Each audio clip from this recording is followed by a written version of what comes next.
So in terms of thinking about a particular person and their yogas, first you have to learn a bunch of yogas to really get any good at Vedic astrology, because yoga results trump house results. There are many, many categories of yogas. B.B. Raman has a book called 300 Yogas. Light on Life has several important yogas listed in the back of it, and then always the classics, Brihat Parashara or Shastra, Varahamihira. Any great Jyotish text will also list numerous yogas. Um, so one category of yogas is Raja yogas, Raja being Sanskrit for king. And there are different Raja yogas as well, but the majority are formed when a lord of an angle and a lord of a trine conjoin or oppose or mutually aspect. So the trinal houses are 1, 5, 9, and the angular houses are 1, 4, 7, 10. The trinal houses are considered houses of luck, and the angular houses are considered houses of action. So anytime you get a big result in life, luck and action come together. Or you could also say 1, 5, 9 are dharma houses, purpose, inner meaning, and action come together. So any combination of two of those lords makes a Raja Yoga.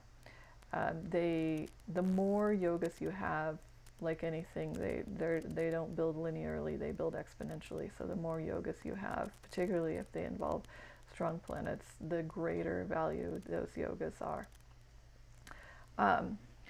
Another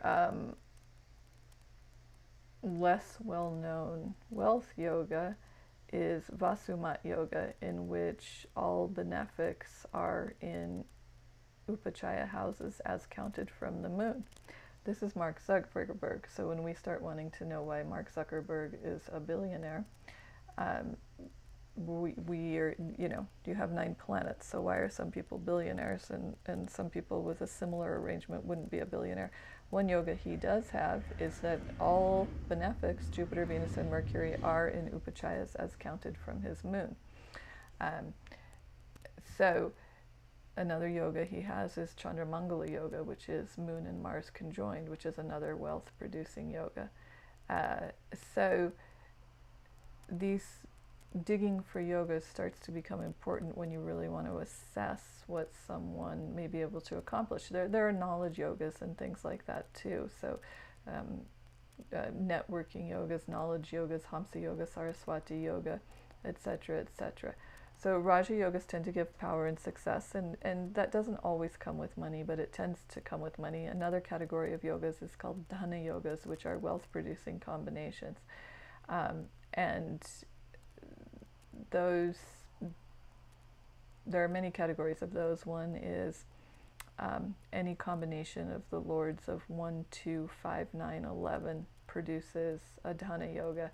There are other Nadi Dhana yogas as well. Lakshmi yoga is a huge prosperity yoga. That's Venus and the Lord of the Ninth in a friend sign or better, in an angle or a trine, or Venus in its own sign in the 9th house can sometimes produce a Lakshmi-like yoga effect.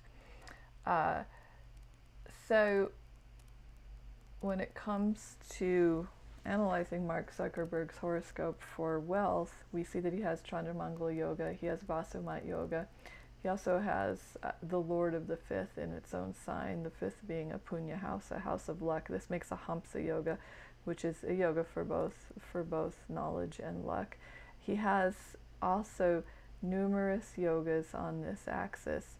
So he has what's called a Parivartana yoga, a house exchange between Venus and Mars. So essentially Mars goes back in its own sign and Venus goes back in its own sign. This Venus and Mars also form a Raja yoga, a very powerful Raja yoga, Lord of the 9th and Lord of the 10th in mutual aspect. He also has the Lord of the 7th and the Lord of the 9th, Saturn and Mars conjoined. He has the Mars itself is Raj Yoga Karaka, so it's the most the important planet for Leo rising because it rules an angle and a trine in its own right. So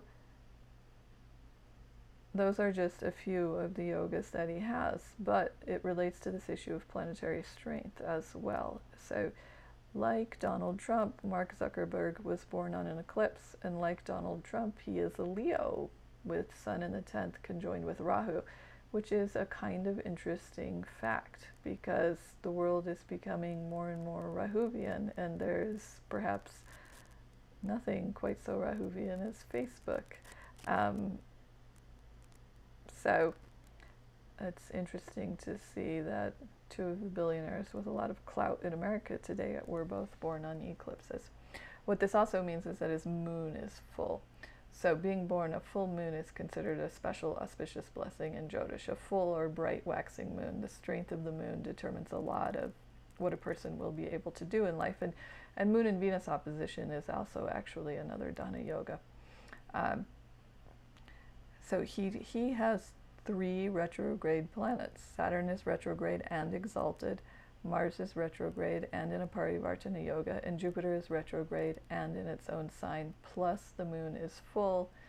So, and Venus and Mercury, Mercury is actually in an enemy's house, but it's aspected by its dispositor, which counts as a form of strength, and it is not combust and not debilitated. And Venus is in the sign of a neutral, but it's in its own nakshatra, which is also a form of strength. Sun is also in its own nakshatra. So we can see that pretty much all of his planets are at least healthy, and most are very strong, which ups the value of any yoga that appears in the horoscope.